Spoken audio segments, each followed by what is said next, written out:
हरे कृष्णा। तो यहाँ पे देवता लोग चिंता कर रहे हैं। पिछले अध्याय में दीति चिंता कर रही थी, अब देवता चिंता कर रहे हैं। हाँ? असमय गर्भ धारण करने की वजह से हाँ? जो चिंता दीति में थी, अब गर्भ में आने के बाद जो माहौल हो रहा है, जो इस ब्रह्मांड में कोलाहल उत्पन्न हो रहा है, जो अमंगल के लक्षण हाँ, दृश्यमान है, उन सब को देखकर देवता लोग चिंतित हो रहे हैं कि आगे क्या होने वाला है। क्या ये ब्रह्मांड में प्रलय आ जाएगा? पहले ही आ जाएगा क्या प्रलय? समय आगे क्या प्रलय का? ये कैसे इतना अंधकार हो रहा है, छा रहा है? इस कारण से वे ब्रह्मा जी के पास जाते हैं, फिर ब्रह्मा जी को संबोधित करते हैं कि आप क्या हैं। इस अनुवाद में बताते हैं कि आप त्रिकालदर्शी हैं, जैसा कि त्रिकालज्ञ हैं, जिससे हमें चिंता हो रही है क्योंकि काल का प्रभाव आपको छू नहीं सकता, अतएव आपके समक्ष कुछ भी अप्रकट नहीं है। हाँ? ब्रह्मा जी के एक वर्ष में एक दिन में कई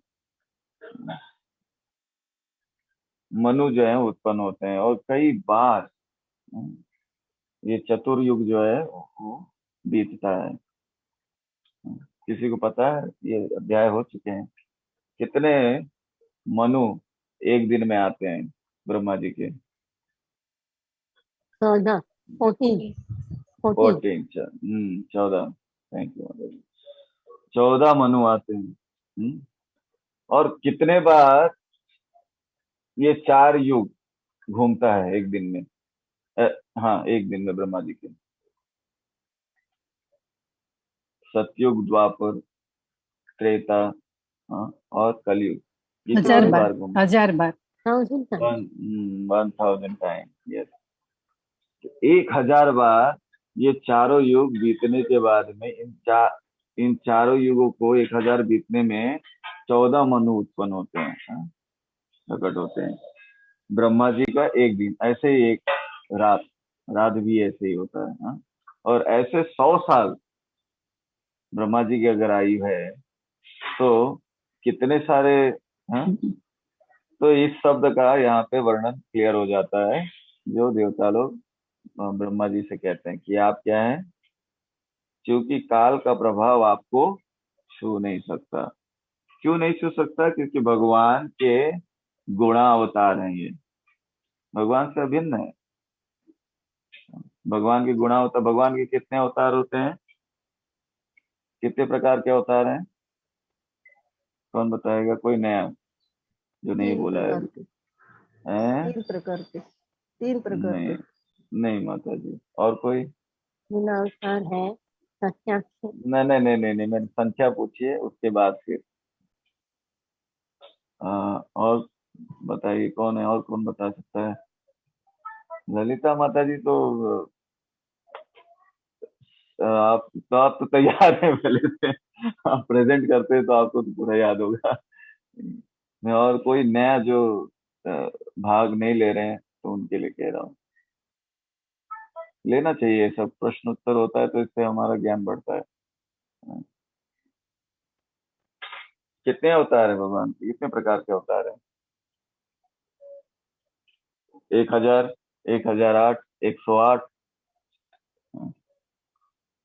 21, 24। ललिता माता जी म्यूट होके सब बता रहे हैं सर, लेकिन उसके लिए हाँ, कोई? हरे कृष्णा। हाँ, ले, कौन है? जय मतलब जय श्री राधा देवी। जय श्री राधा माता जी को भी मालूम है, और कोई बताइए?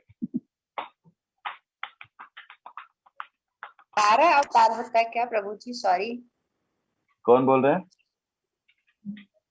मंजू भाषी। हाँ, मंजू वैष्णव, क्या बोल रहे हैं? 12 अवतार होता है क्या प्रभु? नहीं माता जी, मैंने कितने प्रकार के अवतार के विषय में पूछा है। भगवान कितने प्रकार के अवतार लेते हैं? कितने अवतार लेते वो नहीं पूछा मैंने, वो 10 अवतार अलग है। देखो आप जरूर बोलिएगा। मैं चाहता था कि जो जिनको नहीं मालूम है वे बोले, अब बोलेंगे तो सही और गलत के समझ में आएगा कि हम क्या सुन रहे हैं वास्तव में, है ना। ये गुणा अवतार के विषय में पहले चर्चा हो चुकी है और ये बहुत ही महत्वपूर्ण चीज है, गुणा अवतार। हाँ, फिर लीला अवतार, 6 प्रकार के अवतार भगवान लेते हैं। कितने? 6। 6 कौन कौन से हैं? चलो एक एक बोलेंगे, एक एक अवतार सब बोलेंगे। पहला कौन बोलेगा? हाँ बोलिए। पुरुषावतार, हाँ, पुरुषावतार, पुरुषा अवतार, यस। और कोई? लीला अवतार, हाँ, प्रभु ये कौन बोला? लीला अवतार, राशेश्वरी माता जी।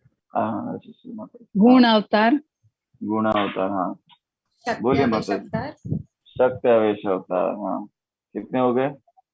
4 4 प्रभु 4, जी एक मनवंतर अवतार भी है। मनवंतर अवतार, यस। वेरी गुड, हाँ मनवंतर अवतार। हाँ। और छठा? शक्ति आवेश अवतार। प्रभु वो जी बताया प्रभु, किसी ने बताया वो। शक्ति आवेश बताया नहीं सुना। पहला अवतार क्या बताया गया? मनवंतर। दूसरा? पुरुषावतार, पुरुषा, गुणावतार, गुणा लीला अवतार, अवतार, मनवंतर लीला अवतार, अवतार, लीला अवतार, मनवंतर अवतार, and Satyavamsa avatar. And then one पा- more there is. युग अवतार, Yuga. युगा युग अवतार। Correct. अभी कल ही तो मनाया युगा अवतार, या भूल गए मधुर इतनी है। जल्दी। हाँ, तो युगा अवतार, देखिए एक दिन में 24 घंटे में हम भूल जाते हैं, तो क्या स्थिति होगी। ये मंदाह सुमंद, जब हम लगातार नहीं सुनते रहते हैं और पढ़ते नहीं है ना, तो हम भूल जाते हैं। ये प्रैक्टिस है, इसीलिए हमको ये ध्यान देना चाहिए। आप तो 24 घंटे में हमने सब भूल गए, तो आयु के अंत में तो भूलना निश्चित ही है। इसलिए प्रभुपाद महाराज ने इसको प्रैक्टिस रखा है, प्रैक्टिस दिया है हमको, ये सेवा दी है कि हम रोज इसको हर में, और 24 घंटे में कितने बार हम भगवान को स्मरण कर सकते, इसका ये अभ्यास करते रहना चाहिए। इन कथाओं के द्वारा, लीलाओं के द्वारा सुनना खाली विशेष नहीं है, सुनने का बहुत महत्व दिया गया। आज मैं पढ़ रहा था पहले स्कंद के 7वें अध्याय में, चौथे श्लोक में, नहीं 7वें श्लोक में बहुत सुंदर ढंग से बताया गया है। ये आप लोग को पढ़िएगा, बहुत सुंदर ढंग से श्रवण के विषय में प्रभुपाद महाराज तात्पर्य में लिखते हैं। सुनिए, उसको पढ़िएगा, मैं उसका वर्णन आज नहीं करूंगा अभी। पहले स्कंद के 7वें अध्याय के 7वें श्लोक में बहुत सुंदर श्रवण के विषय में प्रभुपाद महाराज 2.5 पेज में तात्पर्य लिखते हैं। हाँ, तो उसको पढ़िए, ये बहुत सुंदर। हाँ, 177। तो श्रवण तो जरूरी है, श्रवण तो बहुत ही महत्वपूर्ण है। जैसा कि पृथु महाराज कहते हैं, न काम ये ना सदप्य हम क्वचिन न यत्र युष्म चरणाम्बुजा सव महत्तमांतर हृदयान मुखश्युतो विदत्स्व करना युतमेश में वर क्या मांगते हैं?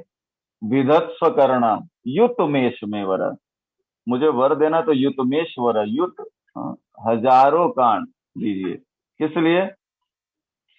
कि आपके गुणों का, आपके भक्तों के द्वारा मुखारविंद से, विशुद्ध भक्तों के मुखारविंद से आपके गुणों का श्रवण कर सकूं कंटिन्यू। इसलिए युत में समय वर, अगर देना भी है मुझे कुछ तो ये दीजिए वर, न काम है और कुछ कामना नहीं, न काम है नाथ तदप्य हम कुछ। बहुत सुंदर सुंदर स्तुतियां हैं श्रीमद् भागवतम में। ध्रुव महाराज की स्तुति, पृथु महाराज की स्तुति, सुखदेव गोस्वामी जी की स्तुति, भीष्म देव की स्तुति जो हम लोग पहले कर चुके हैं, कुंती महारानी की, श्रीमती कुंती महारानी जी की स्तुति। हाँ, ये सब स्तुतियों को पढ़ने के बाद में लास्ट में फिर हम 10वें स्कंद में लास्ट में पहुंचते हैं, तब हमको भगवान के विषय में पूरी तरीके से जानकारी हो जाती है, फिर हम भगवान की लीला में प्रवेश करते हैं। जब भगवान के विषय में विभू, जैसा यहाँ पे शब्द कहा गया, विभू के विषय में आया शब्द, तो भगवान को जब विभू आत्मा भी कहा जाता है। जब भगवान को पूरी तरीके से हम समझ नहीं पाएंगे तब तक हम उनके लीलाओं में प्रवेश नहीं कर सकते हैं। तो भगवान को समझने के लिए ही भगवान के भक्तों की लीलाओं को भगवान के भक्तों के माध्यम से हमको भगवान के विषय में समझाया जाता है 9 स्कंद तक। हाँ, उसके बाद में फिर हमको भगवान की लीला में प्रवेश मिलता है, डायरेक्ट प्रवेश नहीं किया जा सकता है। तो यहाँ पे ब्रह्मा तथा अन्य देवताओं जैसा महान पुरुषों, ये काल है, ये काल का प्रभाव जो है भूत, वर्तमान और भविष्य में होता है, भविष्य के रूप में होता है ना। हमारा समय कैसे बीतता है, इसी में बीतता है ना, भूत, वर्तमान और भविष्य, इन 3 तरीके से बीतते जाता है। जैसा कि दिन और रात जो है हमारी उम्र को जो है खत्म करते जा रहे हैं, आचार्य लोग कहते हैं अपने पदों में। और हमारा जीवन कैसा है, एक कमल के ऊपर जैसे जल है, कमल के पत्ते के ऊपर एक जल है, वो जल की बिंद कब गिर जाए और खत्म हो जाए उसका पता नहीं है। उसके समान ही हमारा जो है जीवन तलमल कर रहा है।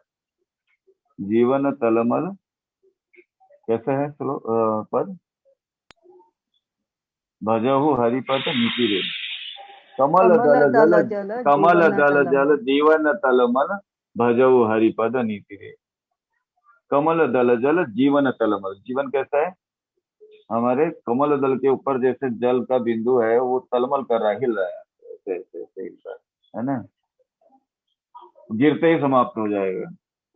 गिरते ही समाप्त हो, कहने का तात्पर्य है कि हम इस 84 लाख प्रकार की योनियों में एक क्षण में जा सकते हैं।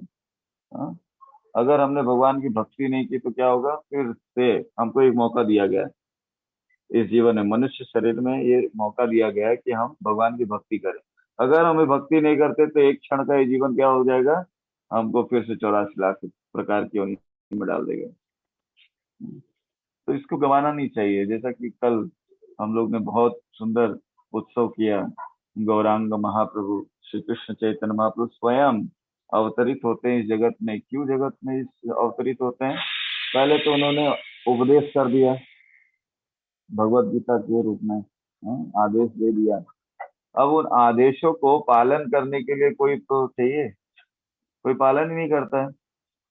नहीं पालन करते तो उस पालन करने को सिखाने के लिए भगवान स्वयं अवतरित हो जाते हैं कि कैसे ये भक्ति करनी है, इसको सिखाने के लिए स्वयं भगवान अवतरित होते हैं और ये सिखाते हैं। और वो क्या बताते हैं, युग धर्म को बताते हैं। क्या है युग धर्म, युग धर्म क्या है, हरि नाम संकीर्तन। हाँ, अलग अलग युगों में अलग अलग युग धर्म है। तृतीय अध्याय तो विष्णु त्रेतायाम युक्तो मखई द्वापरे परिचर्यायाम कलौ तद हरि कीर्तन। जैसे सतयुग में तृतीय अध्याय तो विष्णु ध्यान, त्रेतायाम यजतो मखई, त्रेता युग में यज्ञ, द्वापरे परिचर्यायाम, द्वापर में अर्चा विग्रह की सेवा, और कलौ तद हरि कीर्तनात्, कलयुग में एकमात्र हरि कीर्तन से भगवत ध्यान प्राप्त किया जा सकता है, भगवान को प्राप्त किया जा सकता है। और उस हरि कीर्तन में अगर अनुराग उत्पन्न करना है तो वैदिक भक्ति के द्वारा आगे धीरे धीरे अनुराग होता है। और वैदिक भक्ति क्या है, जो नियम बताए गए हैं उन नियमों के अनुसार मंगल आरती से शयन आरती तक जो सेवाएं उनको करना, वैदिक भक्ति के अंग हैं। 64 अंगों के विषय में बताया गया भक्ति के भक्ति रसामृत सिंधु में। तो इन विधि का पालन करते हुए हम धीरे धीरे भगवान के प्रति अनुराग उत्पन्न कर सकते हैं। फिर रागानुगा भक्ति आता है, वैदिक भक्ति से रागानुगा भक्ति। तो अभी हम लोग वैदिक भक्ति में भी पूर्ण रूप से नहीं है ना, एस्केप करते हैं कभी कभी। दयालु गोविंद प्रभु ने बोला आज सुबह आधा घंटा बाकी था लेक्चर के लिए, तो प्रभु जी ने कहा कि प्रभु जी आज आपको लेक्चर देना है। तो मैंने बोला चलो एस्केप कर देते हैं। प्रभु जी कहते हैं आधे घंटे में कैसे तैयारी होगी। हाँ, मन में एक बार आया, फिर उसके बाद में फिर ध्यान आया कि नहीं प्रचार चलते रहना चाहिए। तो बाद महाराज ने कहा है, हाँ, और हमारे शिक्षा गुरु भी कहते सो मस्ट गो ऑन, स्टॉप नहीं होना चाहिए। हाँ, तो उसी प्रकार भागवतम अहर्निश होते रहना चाहिए, बंद नहीं होना चाहिए। और श्री प्रभुपाद ने जो दिया है उसको ही तो कहना है ना, और कुछ थोड़ी ना कहना है। आज इस जगत में बहुत प्रकार के लोग हैं जो अलग अलग तरीके से टीका करते हैं श्रीमद् भागवतम के ऊपर, जो कि वास्तविकता यथारूप नहीं है। लेकिन श्री प्रभुपाद जी की कृपा से, गुरुओं की कृपा से हमको ये यथारूप मिला है। श्रीमद् भागवतम, श्रीमद् भगवद गीता, ये शास्त्र है कि जैसा आचार्य जी है उनको सिर्फ व्यक्त करना है, आपको अपने शब्दों में भी करने की आवश्यकता नहीं। जैसा कहा है उसको खाली बोल दो तो भी प्रचार हो जाएगा। और कितने सरल तरीके से श्लोक दिए, शब्दार्थ दिए, फिर अनुवाद दिए और तात्पर्य उसका विस्तार। अगर हमको कोई श्लोक दे देता कि भाग्यवान देवताओं ने कहा, अब भाग्यवान शब्द का विषय चर्चा कहीं है ही नहीं, कैसे समझेंगे भाग्यवान कैसे। तो आचार्य की कृपा से हमको मालूम है कि भाग्यवान किसको कहा जाता है, तो हमने तुरंत उस चीज को श्रवण किया। उसी प्रकार यहाँ पे पिछले श्लोकों में वर्णन आता है कि सुर और असुर, है ना। पहले ही श्लोक के तात्पर्य में श्रील प्रभुपाद महाराज अभक्तगण असुर कहलाते हैं और भक्तगण देवता कहलाते हैं, इसका वर्णन किया है। तात्पर्य भी देखिए, प्रभुपाद महाराज भगवत गीता से अलग जाते ही नहीं, भगवत गीता को ले ही आते हैं तात्पर्य में, है ना। आसुरी वृत्ति और आसुरी स्वभाव और दैविक स्वभाव, कौन सा अध्याय है? 16 अध्याय दैवी और भगवद गीता। 16वां अध्याय भगवत गीता 16 चैप्टर, है ना। और इसी को ईशोपनिषद में तीसरे श्लोक में वर्णन कर देते हैं। असुरिया नाम ते लोका अंधेन तमसा वृता ताम ते प्रेत्याभिगच्छन्ति ये के चात्मनोजना। इस श्लोक में असुर किसको कहा जाता है उसके बारे में वर्णन कर दिए। जो आत्मा का हनन करते हैं, करने वाला है, चाहे वो कोई भी हो। आत्मा का हनन कैसे करते हैं? हाँ? आत्मा का हनन कैसे करते हैं तो बताएगा। आत्महत्या करते हैं ना। अभी शारीरिक रूप से लोग आत्महत्या जानते हैं, लेकिन वास्तविकता में आत्मा का हनन क्या होता है? भक्ति नहीं करना, शास्त्रों के विरुद्ध होना। बिल्कुल सही, भक्ति नहीं करना। आत्मा का हनन करना मतलब होता है कि भगवान के आदेशों का पालन नहीं करना, ये आत्मा का हनन करना। जीवेरा स्वरूप हर कृष्ण नित्य दास, कृष्ण का दास हुए बगैर माया का दास हुआ व्यक्ति अगर रहेगा तो क्या करता है? आत्मा का हनन करता है। आत्मा का हनन करने वाला चाहे वो कोई भी हो।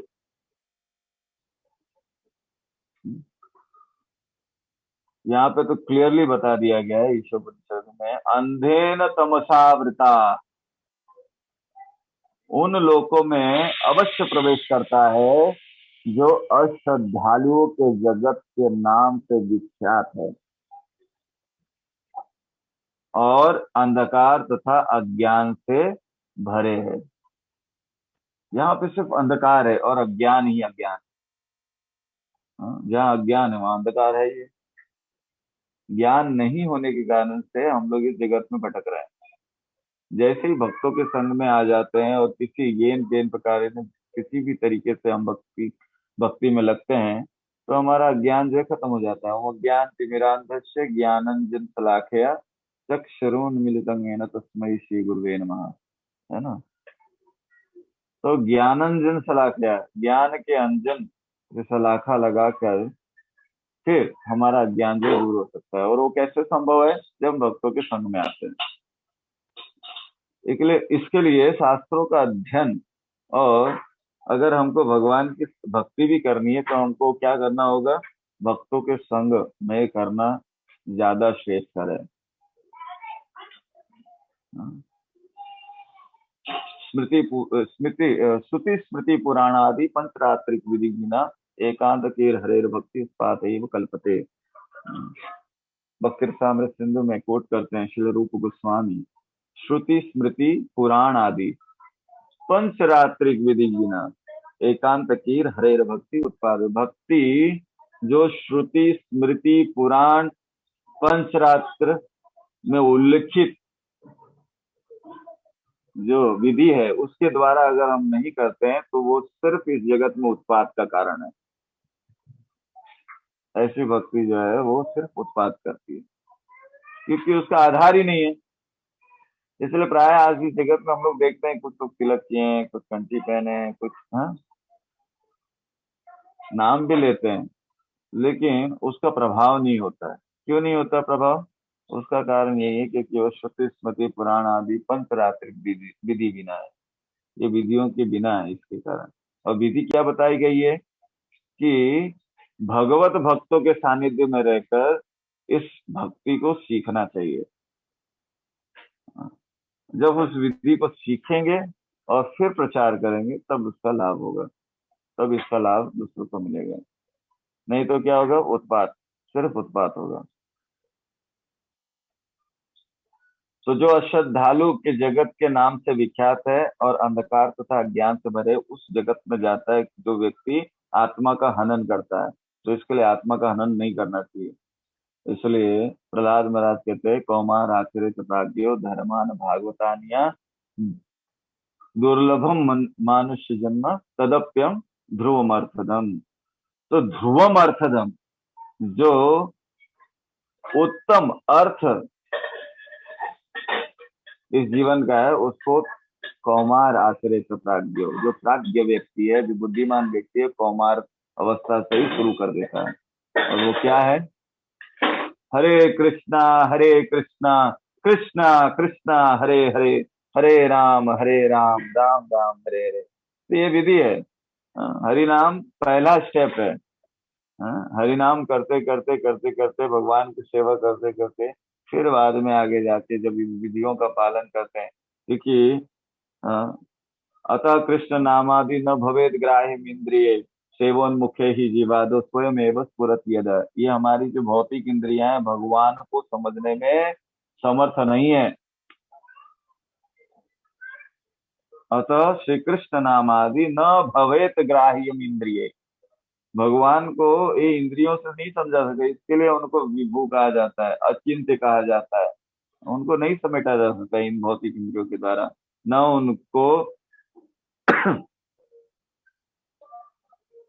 उनको समझा जा सकता है, न उनकी सराहना की जा सकती है।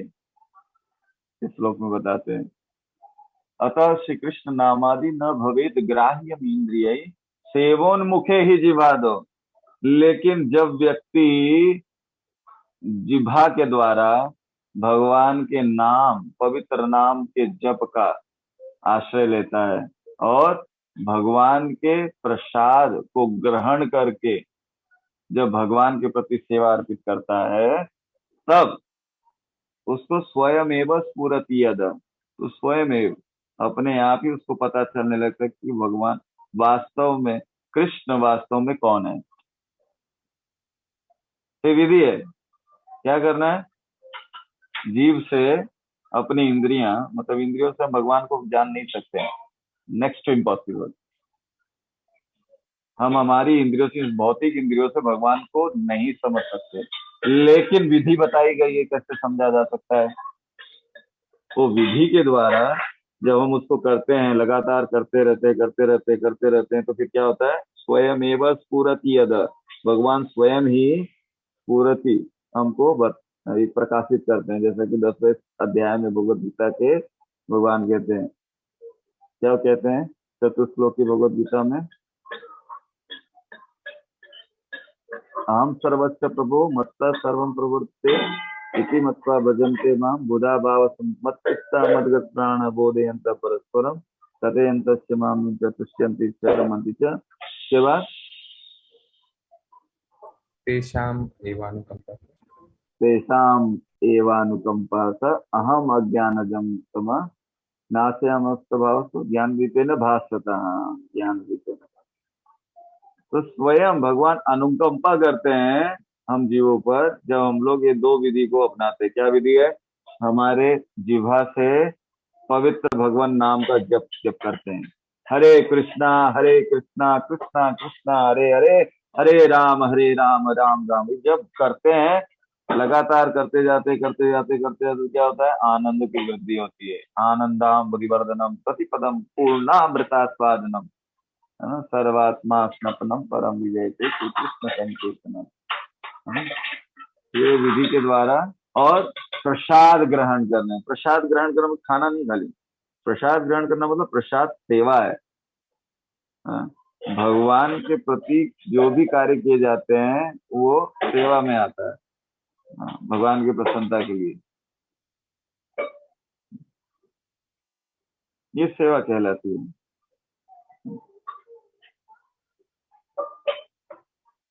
सेवोन्मुखे ही जीवादो स्वयमेव स्वरति यद।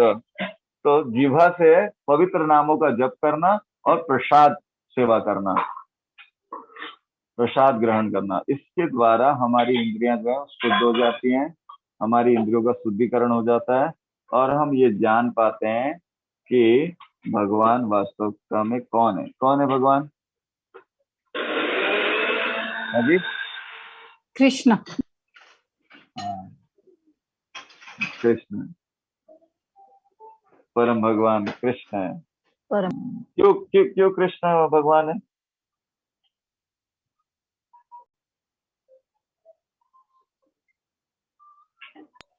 All attractive. He is all attractive. भग मतलब ऐश्वर्य, वान मतलब धारण करने वाला। भग मतलब ऐश्वर्य, 6 प्रकार के ऐश्वर्य हैं। उन ऐश्वर्य को जो 100% धारण करता है उसको भगवान कहते हैं। ये पराशर मुनि, वेद व्यास जी के पिता पराशर मुनि ने इसकी व्याख्या की है। भग मतलब ऐश्वर्य और वान मतलब धारण करने। तो इन ऐश्वर्य को जो धारण करता है पूर्ण रूप से 100%, उसे भगवान कहा जाता है। और थोड़ा थोड़ा जो धारण करता है उसको भी भगवान कहते हैं, जैसे देवतागण इत्यादि, उनको भी भगवान। लेकिन श्रील प्रभुपाद जी ने इंग्लिश में बहुत सुंदर वर्ड रखा है। क्या रखा है? डिस्टिंग्विश किया है, दोनों को अलग अलग कर दिया है। यहाँ पे क्या किया है? The supreme personality of God head. इसे भगवान कह के संबोधित नहीं किया। क्या किया? The supreme personality of God head, परम पुरुषोत्तम भगवान श्री कृष्ण। तो परम पुरुषोत्तम भगवान है, तो उनके बारे में हमको लगातार श्रवण करना है, कान से जीवा से उनके नामों का जप करना है और खूब स्वादिष्ट प्रसाद भोग लगाकर उस प्रसाद को ग्रहण करना है। तो ये करते करते फिर क्या होगी? हमारे इंद्रियों का शुद्धिकरण हो जाएगा और ये शुद्धिकरण होने के बाद स्वयं एवं स्फुरत यदा, फिर हमको समझ में आने लगेगा कि वास्तविकता में कृष्ण कौन है। ठीक है, तो आज का श्लोक जो है, तब हमको भूत भविष्य और वर्तमान के विषय में ज्ञात होने लगेगा कि आगे क्या होगा, अभी क्या हो रहा है और पहले क्या हुआ, जैसा कि ब्रह्मा जी के विषय में यहाँ पे बताया जा रहा है। श्लोक के तात्पर्य के आखिरी लाइन में त्रिकालज्ञ, तो तीनों काल के ज्ञाता, उसको कहा जाए त्रिकालज्ञ। अज्ञ मतलब ज्ञान, जानने वाले, और त्रिकाल मतलब 3 काल। क्योंकि त्रिकालज्ञ थे ब्रह्मा जी, क्यों? क्योंकि वो भगवान का नामों का कीर्तन और भगवान की सेवा और भगवान के आदेशों को 24 घंटा फॉलो करते हैं। इसके लिए हमको भी भगवान के आदेशों का पालन करना चाहिए 24 घंटा।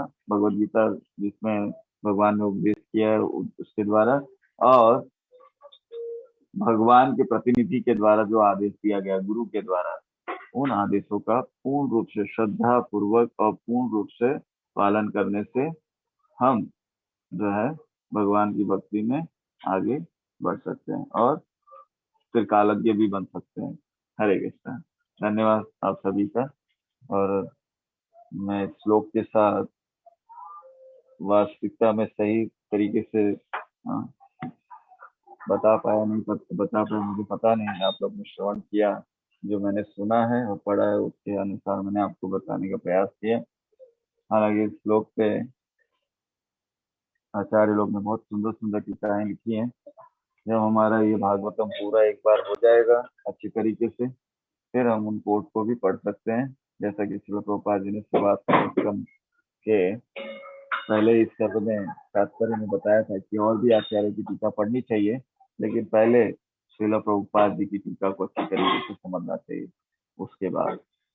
और मेरे ख्याल से इस जीवन में अगर एक एक श्लोक लेंगे तो 50 साल लगते हैं, तो पर्याप्त है। प्रभुपाद जी की टीका पढ़िए अच्छे से, बस ये पर्याप्त है, क्योंकि प्रभुपाद जी ने हमारे लोग के लिए ही ये तात्पर्य लिखे हैं, क्योंकि उनको पता था, वो त्रिकालज्ञ हैं, इसके लिए उनको पता था कि हमारे पास समय नहीं होगा, इसलिए उन्होंने सारे शास्त्रों को ला के कोट दिया है, अलग अलग शास्त्रों को इन तात्पर्यों में। तो हमको अलग जगह जाने की जरूरत नहीं है। प्राय ये होता है हम लोग भगवत गीता भागवतम पढ़ते हैं तो साथ साथ में बहुत सारी चीजों को पढ़ने का प्रयास करते हैं, लेकिन पढ़ने की आवश्यकता नहीं है। सिर्फ प्रभुपाद जी की टीका को पढ़िए, सब कुछ प्राप्त हो जाएगा। हरे कृष्ण। थैंक यू दयालु गोविंद प्रभु जी।